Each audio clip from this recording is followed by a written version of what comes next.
Merhaba arkadaşlar, bugün odamızın havasını ve film keyfimizi tamamen değiştirecek bir şeyle karşınızdayız. Guvi'nin TV ambiyans aydınlatmasını aldık. Bugün bunun kurulumunu ve montajını yapacağız. Aynı zamanda beraber bu ürünü inceleyeceğiz.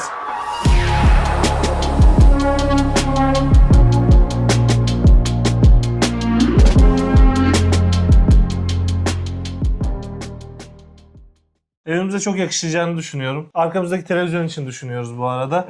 Evet. Bakalım gerçekten söyledikleri kadar var mıymış? İzlerken filmin içerisinde mi olacağız? Uzayı izlerken uzayda mı olacağız? Dinozorların yanında mı gideceğiz bakalım. Tabii videosunda falan resmen filmin içine giriyorsun ama daha önce tabii ki mağazalarda falan da o Philips'in özellikle ambiyans aydınlatmasını falan canlı görme imkanımız da olmuştu ama Evet. orada ışıklandırma da çok fazla olduğu için çok şeyi anlayamıyorsun. Bir film izlerken aslında bunu deneyimlemek lazım. Asıl Tabii. sonucu orada görmek lazım. İstersen kutu açılımıyla bir başlayalım yavaştan. Tamam, başlayalım. Şöyle açalım. Şuradan mı açılıyor? Şuradan baş. Ha. Kutusu çok iyi. Gerçekten de. Yani bayağı kaliteli Şık bir bir kutu tasarım. duruşu var. İlk olarak bizi LED karşılıyor. Evet, açar açmaz. Şöyle. Burası böyle yapışkan gibi ilginç bir şey yapısı var. Silikon kaplanmış. LED'ler zarar görmesin diye. He. Silikon kaplı bir yüzeyi var. Silikonun dokusu da tabii genelde böyle oluyor Bu zaten. RGB bir adreslenebilir LED zaten bunlar. Metrede 30 LED yoğunluğa sahip bir LED bu. Metre başına LED sayısının daha fazla olduğu modeller de var. 60 LED gibi. Bunda 30 olarak belirlenmiş, bu şekilde yapılmış. O 60 ledler T2 olarak mı geçiyor? T2 modeli olarak mı geçiyor? Yoksa genel olarak 60-30 fark etmiyor mu? T2'nin özelliği değil mi o mesela? Ya, T2 olarak düşünme. Guvi'nin kendi içerisinde de birçok ürünü var. Bu işte Backlight 3 diye geçiyor. Bir de T2 modeli var. O modeliyle ikisi arasında kalmıştık. Onda 60 LED'lik bir versiyon vardı. Bu 30 LED'lik bir versiyon. Ona göre daha az LED yoğunluğuna sahip ama ben 30'un yeterli olacağını düşünüyorum. Sadece onda olmayan bir özellik. Normalde bu RGB LED'ler beyaz ışığı tam net bir şekilde veremiyorlar. Bunda ekstra bir çip daha eklemişler. Bir de beyaz ışığı verebilmesini sağlayan. Beyaz ışığı vereceği zaman o aktifleşiyor ve daha doğru ve gerçek beyaz ışığı alabiliyorsunuz bu LED'den. Öyle bir avantajı var. Eğer beyaz ışığa ihtiyacınız olduğunda bu da önemli bir özellik yani. Saralım. Saralım. Beyaz ışık olmayınca ne oluyor? Beyaz bir sahne geldiğinde mesela beyaz renk yanmıyor mu o zaman? Beyazı işte RGB tonlarından vermeye çalışıyorlar. İşte RGB'nin de açılımı bilmeyenler varsa söyleyeyim. Hı. Red, green, blue yani kırmızı, yeşil ve mavinin şeyleri. O üç rengi birbirine karıştırarak istenilen rengi elde etmeye çalışıyor. Beyaza yakın bir ton yansıtmaya çalışıyor. Yani tam beyazı veremiyor. Beyaza yakın bir ton veriyor. Anladım. O tonu tam veremediği için de böyle bir ekstra bir alternatif geliştirmiş. Bu RGB artı V diye geçiyor bu ledlerin tipi. O V de işte white'ı temsil ediyor. Beyaz tonunu daha sağlıklı, daha gerçek verebilmesini sağlıyor. Öyle bir avantajı var yani, ekstra bir şey. Bittiyse başka bir kutumuza geçelim. Tamam. Heyecanlıyım ben biraz, kusura bakmayın. Kullanma kılavuzlarımız. Evet, gerçekten bu sefer gerçekten kullanacağımıza inanarak başlayacağımız montajına. Evet, izlemediyseniz eğer daha önceki 3D yazıcı kurulum videomuzda kullanma kılavuzunu kullanmamıştık. Sonrasında bayağı başımız ağrımıştı. Eğer izlemediyseniz o videoyu da izlemenizi öneririm. Ayrıca bu tarz videolardan izlemekten keyif alıyorsanız beğenmeyi ve abone olmayı unutmayın. Bunu da kısa bir araya iliştireyim dedim. Bu sadece tek başına televizyon ambiyans aydınlatması olarak almadık biz bu ürünü. Bunun yanında 2 tane de ışık barı bulunuyor. Televizyonun yanlarına konumlandırabileceğiniz 2 adet de ışık barı ile birlikte kit olarak satılıyor. Evet. Bunun sadece televizyon aydınlatması olarak satılan versiyonu da var. Zaten T2 değil de bu modeli tercih etmemizin en büyük sebeplerinden bir tanesi de buydu. Bu yanında bu şekilde kit olarak satılması ve bu yanındaki ışık barlarını da ayrı satın almaya çalıştığınızda daha pahalıya geliyordu. Böyle Evet. kit olarak daha uyguna, cazip bir çözüm oluyordu. O yüzden öyle bunu da bu şekilde tercih ettik. Bu da onların standı kitleri, böyle uzun ince bir şekilde. Zaten onu da birazdan göreceğiz ama bunu stand olarak bu şekilde yanlarına koymak için değil mi bu kitler? Böyle başka herhangi Tabii. bir yerine, sağına soluna, yatay, dikey nasıl Ya ben yapabileceğiz hani biz bunu? bunu hem yatay hem dikey kullanılabilir olarak düşünmüştüm. Ama öyle değilmiş. Sadece dikey kullanılabiliyor anladığım kadarıyla. Çünkü buraya yatay bir yapısı yok gördüğüm kadarıyla. Belki biz yatay konumlandırmak istersek ledleri 3D yazıcıdan da kendimiz bir aparat tasarlayıp basarız. O şekilde Doğru. yatayda konumlandırırız ama tabii uygulamayı bilmiyorum şimdi. Uygulamasını ayarlarken bunları yatay gösterebiliyor muyuz? Çünkü ona göre ışığı yakıyor. Televizyondaki He, renge göre. Doğru. Ama bizim de şimdi mesela kenarlarında arkamızdaki gördüğünüz üzere televizyonun kenarlarında çok uygun yerler yok. Biz yatay olarak hani konumlandırabileceğimizi düşünmüştük. Umarım öyle dediğin gibi bir durum yoktur. Umarım, bakalım, göreceğiz. Hani onu Bakalım. deneyimleyeceğiz artık. O zaman hazır onu göstermişken standlarımızı. Barlara geçmeden önce burada Evet. biraz daha kutunun içerisinden birkaç Bir parça şeyler daha daha çıktı. çıkmış. Şöyle bir yapıştırıcı.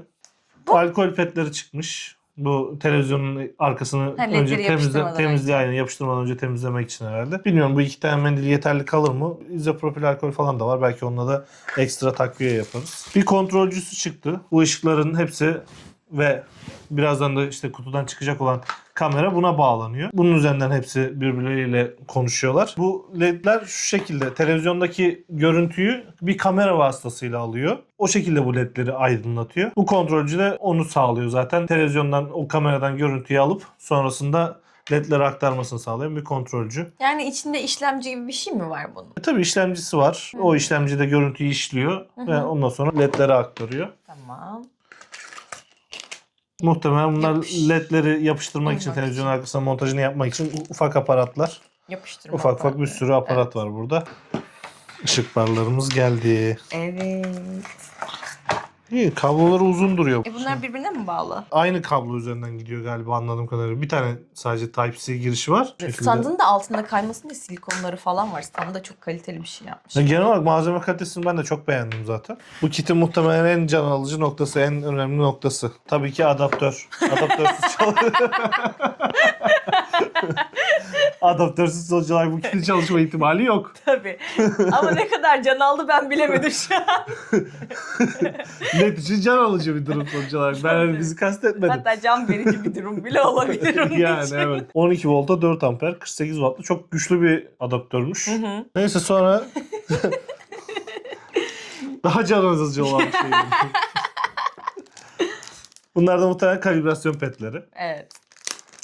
Turuncu. Çok harika renkleri var bence. Bunun- Tipi de çok Bunun tatlı. kamerayla görüntü aldığından bahsetmiştim. Bu turuncu petler de televizyonun işte köşelerine yerleştiriliyor. Petlere turuncu renkleri kamera algılayarak televizyonun sınırlarını belirliyor. Muhtemelen buna ihtiyacımız olmayacak bu arada. YouTube'da bu kalibrasyonu yapabilmek için videolar varmış. Onu kullanırız diye düşünüyorum ben. Niye koymuşlar? Kullanalım. Sonuç olarak bunda yapıştırıcı var. Ekrana yapıştırıcı lekesi bırakmak istemeyiz yani. Tamam o zaman ben ikna oldum. Kullanmayalım. Evet. Evet, En can evet. alıcı noktasına bunu ben çıkaracağım. Tamam. Evet. Siz görmediniz. Şöyle döndürelim. İşte bu şekilde. Böyle hiçbir şeye benzemiyor bence.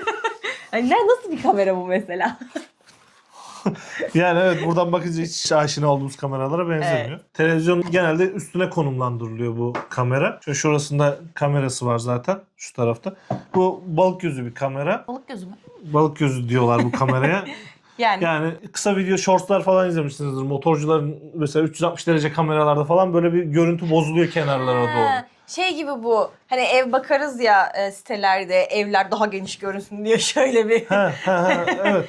Onun gibi şeylerde kullanılan balık gözü kamerada. İşte Aha. daha geniş açıyı daha kısa bir noktadan elde edebilmek için ama görüntüyü biraz bozan bir yapısı var. Bunun içerisindeki yazılım ve işlemci bu görüntünün bozukluğunu gidermeye çalışıyor. Biraz daha giderme oranının internette de hem kendi sitesinde de yorumlarda da iyi olduğunu söylüyorlar. Bakalım biz de kendimiz deneyimleyip göreceğiz. Nasıl yapıştıracağız bunu peki? Bunu yapıştırmaya Televizyona. gerek yok. Şurada ağırlıklı bir yapısı var bunun. Yer çekiminden de yardım alarak o ağırlık vasıtasıyla yer çekiminden yardım He. alarak televizyonun üzerinde kendisi sabit durması sağlanıyor. Şöyle.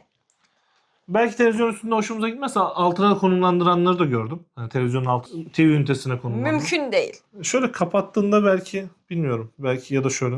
Tabii şöyle bir ekstra bir şeyi oluyormuş, çıkıntısı oluyormuş. Bilmiyorum altta ne kadar olur. Belki bir kutu mutu hani görüntüsünü kapatmak için. Bu kutuyu görür o zaman kamera. Neyse benim yandı zaten. sen çok sorguluyorsun bu durumu. Belki dedim hani.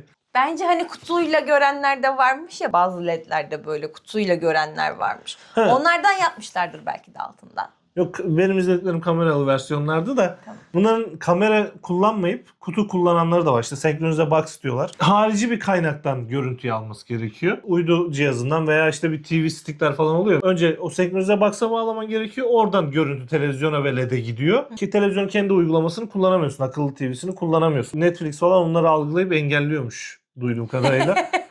Bu zaten dışarıdan bir kamera. Yani Netflix'in bundan haberi bile olmuyor muhtemelen. Aynen öyle. Yani ben mi koydum Dışarıdan kamerayı, nereden görüntüyü bilecek? aldığı için hangi uygulamayı kullanırsan kullan bunu da Doğru. fark etmiyor. O zaman çok doğru bir ürün tercih etmişiz. Ben bunu çok sevdim bu arada.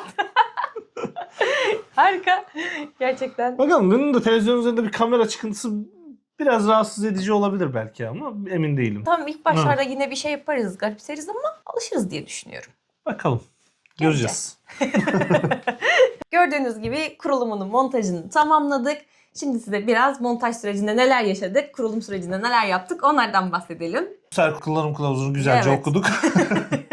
Onu takip ederek ilerledik. Televizyonu masaya güzelce ters bir şekilde koyduk. İçinden çıkan o alkollü mendillerle ve yetmezse diye izopropil alkolle de tekrardan üstünden tamamen temizledik ve güzel Aynen. bir şekilde yapışması için zeminini hazırlamış olduk aslında. Sonra yapıştırmadan önce bir ölçüsünü aldık. Hani televizyonun Tabii. nerelerine montajını yapabiliriz. Ne kadarına sığıyor. Çünkü 55 ve 65 inç televizyonlar için bir LED şeyi. 55'e hem 65'e uyabiliyor. Şimdi 65'teki boşluğuyla bundaki boşluk bir olmuyor. Bizde neredeyse sıfır oldu. Zaten arkasında bandı var. Bandını söktükten sonra yapıştırdık. Bu şekilde montajını yaptık. Alt bu arada tamamen sıfıra sıfır gibi bir durum söz konusuydu. Geniş bir alanı vardı. O yüzden altına yapıştırmak zorunda kaldık. Ha, evet, arka tarafı biraz daha kalındı. Bu yüzden eğer arka tarafına direkt yapıştırsaydık bu sefer duvarlar arasında birkaç santim kalacaktı. Evet. O da duvara düzgün bir şekilde ışığın yayılmamasına sebep olacaktı. O yüzden biz de tam altına konumlandırdık ledleri. O şekilde montajını yaptık. Sadece biz kit olarak aldığımız için bir de bunların dikey çubukları, çubuk aydınlatmaları vardı. Bizim sağ tarafta yer olduğu için sağ tarafta konumlandırabildik ama sol taraftakini TV ünitesine yapıştırarak artık çözüm bulduk. Kablolar biraz 50 santim mesafede konumlandırılması gerekiyor diyor ve 50 santimle sınırlandırılmış kablolar, daha uzun değil. Keşke kablosuz olsalarmış, daha güzel olurmuş o yönden. İstediğimiz gibi konumlandırabilirdik. İstiyorsan kalibrasyonundan ve uygulamaya eklenmesi sürecinden de biraz bahsetmek istiyorum. Tamam. Onun öncesinde tabii kalibrasyon yapmaya başlamadan önce uygulamasına eklemen gerekiyor. Bunları tanıtman gerekiyor. Evet, doğru. O da zor olmuştu biraz. Bluetooth açmanı istiyor. Wi-Fi açmanı istiyor. Konum açmanı istiyor.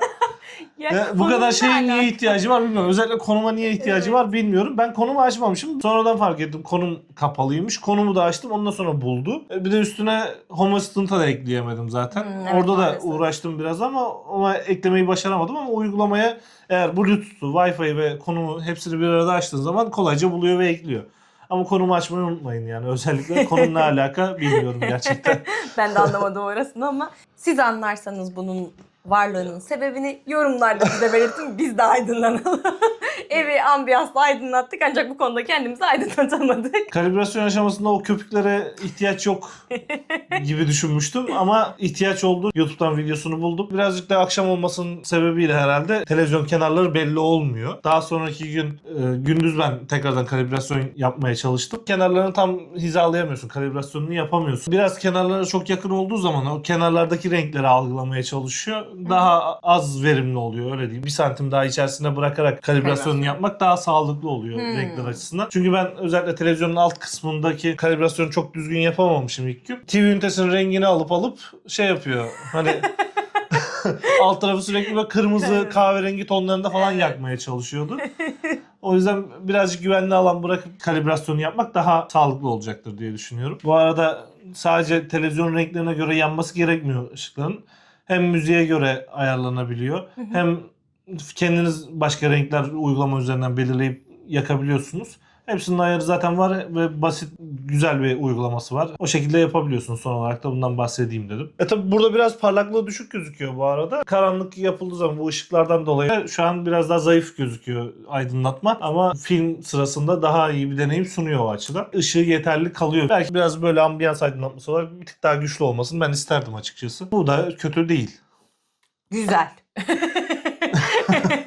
Kötü değil, güzel yani. Ben beğendim. Biz çok keyif aldık. Tahminimden çok daha güzel bir deneyim sundum. O zaman biraz daha en keyifli kısma geçelim. Deneyimlerimizden ve o ambiyansın bize verdiği keyiften bahsedelim. Aynen.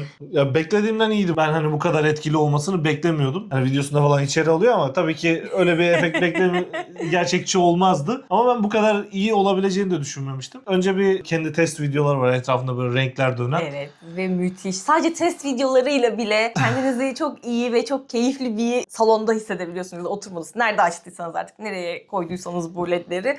Çok güzel bir havası oluyor odanın, yani bulunduğu yerin. Çok hoştu, benim çok hoşuma gitti. Sadece test videolarında bunu yaşadım. Evet, test videoları bile gerçekten etkileyiciydi. Sadece kusursuz bir senkronizasyonla birlikte ilerlemiyor tabii. ama kesinlikle gözü rahatsız edecek bir seviyede değil. Bilmiyorum, ben hiç rahatsızlık duymadım. Ben de hem de yakın tonlarda koymaya çalışıyor. Hani gidip bir yeşile kırmızı koymuyor.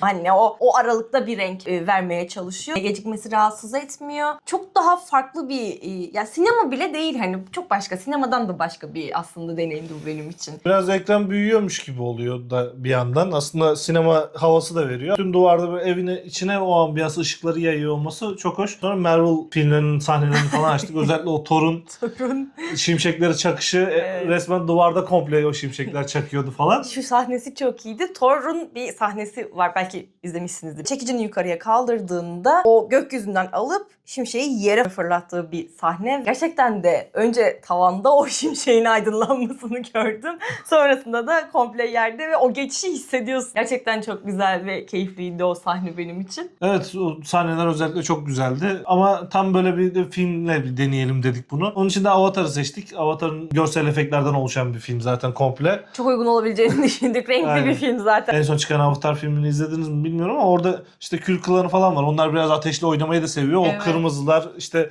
deniz var, maviler, gökyüzü yine keza maviler ve orman, yeşiller falan, her türlü renk vardı Vardı. içinde yani. Avatarlar da mavi. Mavi yoğunluklu bir ekran oldu tabii ama. Yani genel olarak mavi yoğunlukluydu. Deniz, gökyüzü, avatar, mavi. Bu şekilde oldu Ya genel su yeşili olduğu kısımlar falan da vardı. Evet. Birazcık oradan da şey yaptı. Ama genel olarak kesinlikle film deneyimini arttırdı. arttıran bir çözüm, ürün, öyle diyeyim. Biz çok memnun kaldık. Evet, bizim deneyimlerimiz bu şekildeydi. Çok keyif aldık. Gerçekten çok keyifli bir süreç oldu bizim için. Bundan sonra daha da güzel günler bizi bekliyor bence. Ve sizler de eğer aldıysanız, kurduysanız ya da almayı düşünüyorsanız deneyimlerinizi, süreçlerinizi ya da izlediğiniz filmleri bizimle yorumlarda paylaşırsanız çok seviniriz. İçeriklerimizi beğeniyor ve bu tarz içeriklerin devamını gelmesini istiyorsanız kanalımıza beğenmeyi Abone olmayı, ve bildirimleri açmayı unutmayın. tekrar görüşmek üzere. Hoşçakalın. Görüşürüz.